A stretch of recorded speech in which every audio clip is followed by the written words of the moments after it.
Si ripete anche quest'anno la liturgia, si rinnova questo protocollo d'intesa tra la scuola e l'ente parco per intensificare i rapporti, per fare vivere anche queste emozioni agli alunni all'interno della magnifica Valle dei Templi. Quest'anno in maniera particolare, in una prospettiva quale è quella di una dimensione anche triennale del POF,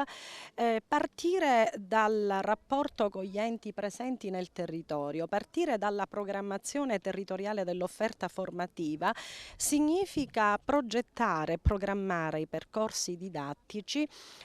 in modo coerente rispetto ad una dimensione di rapporto scuola-società quale è quella che vuole la scuola aperta al territorio. Stabilire questo genere di collaborazioni e di sinergie per noi significa già da subito far contestualizzare ai ragazzi quale sia il significato del percorso degli studi classici che loro hanno intrapreso. Quanto è importante intensificare i rapporti con la scuola, aprire la Valle dei Templi al territorio? No, è un progetto sul quale stiamo lavorando da qualche anno e sempre in maniera più incisiva, diciamo. Adesso ci sono risposte molto coerenti, molto belle da parte degli istituti scolastici in particolare.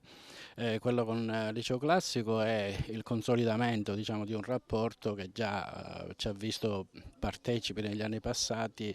nella condivisione di un percorso di conoscenza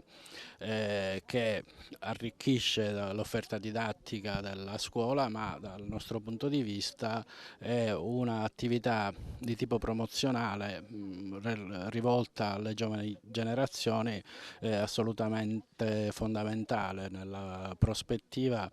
di creare delle persone consapevoli del loro patrimonio e delle modalità anche di conservazione e di promozione dello stesso patrimonio culturale. Esperienza certamente positiva, la scuola che esce dal proprio edificio, dalle classi per incontrare il territorio e la Valle dei Templi poi, certamente è un momento straordinario. Appunto per questo motivo la giornata alla Valle dei Templi è stata senz'altro una giornata che forma da un punto di vista scolastico ognuno di noi alunni, in quanto appunto il Liceo Classico Empedocle è senz'altro un istituto che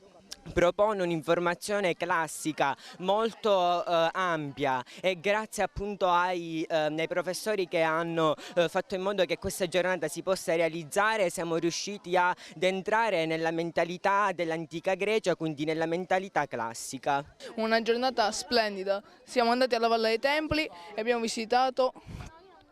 appunto la valle, dei templi bellissimi, antichi, e la guida ci ha spiegato tutto quello che c'era da dire.